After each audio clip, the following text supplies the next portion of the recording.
welcome back to Wild and Free Art. Today we're going to use pasta water as glue to make paper. Next time you make some pasta, ladle out a couple ladlefuls of your water and set it aside to cool. And then prepare your supplies. Once your pasta water is cooled down, prepare your space by laying down some plastic or some greaseproof paper. The first thing I'm going to try and do is make paper out of tea bags. I experimented it before and I failed because I didn't do a very good job of overlapping the tea bags. So my recommendation is to absolutely overlap the edges of your tea bags and do more than one layer. So this is so super easy. First, you need to lay out your tea bags nice and flat, and then using the paintbrush, whichever you have, just lay some of your pasta water on top.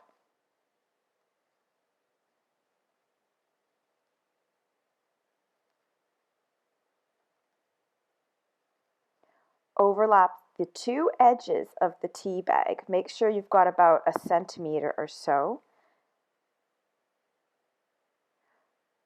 Wet down the rest of it, and then keep going.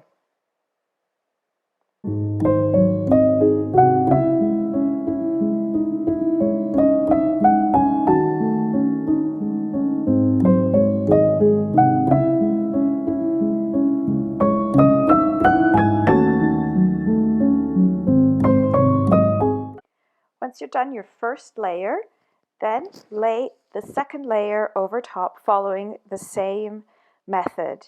I like to kind of stagger the edges so that it overlaps a little bit. I think it just reinforces it a bit more after my first experience. And then just keep going until you've got another layer fully done.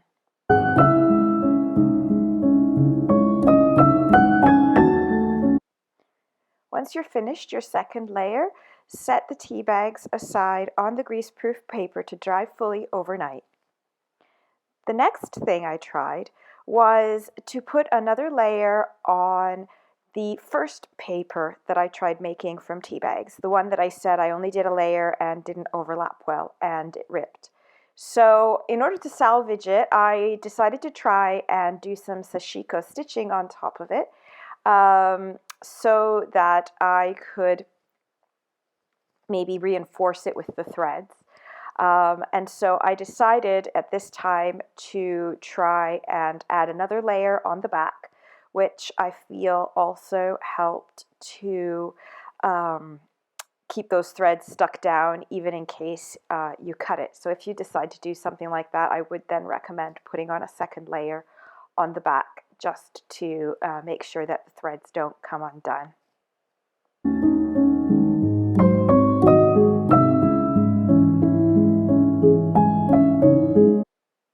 My next experiment involved using tissue paper, just regular gift tissue, and some scrap string that I had. I have my little scrap string box where I keep all my offcuts from when I do cross stitching or macrame or use string in binding or anything like that. And this is a great way to use up those scraps. So I decided to make a sort of swirly layered string paper. So the first thing I did was I folded my tissue paper in half, opened it up like a book kind of, and I laid down a layer of that pasta water, and I just put the layer down. Once I'd finished putting my layer of pasta water down, I split the string into 3 sections because this one was a 3-strand rope for macrame, and this way I figured they would be a bit smaller and easier to deal with. So I pulled them apart and I just began making little swirls with them. and pushing them down gently onto the tissue paper.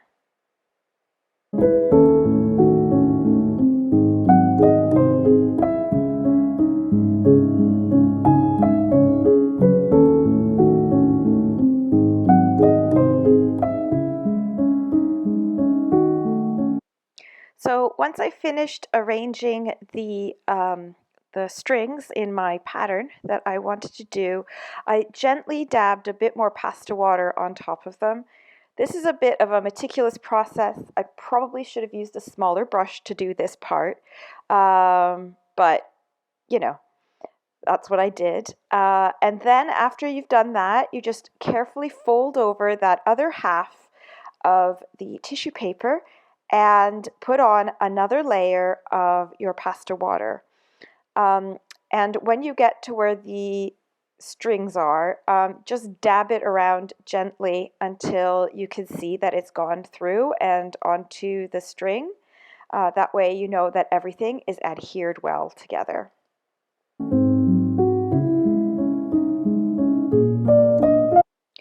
And once you're done, you carefully set it aside and allow it to dry overnight.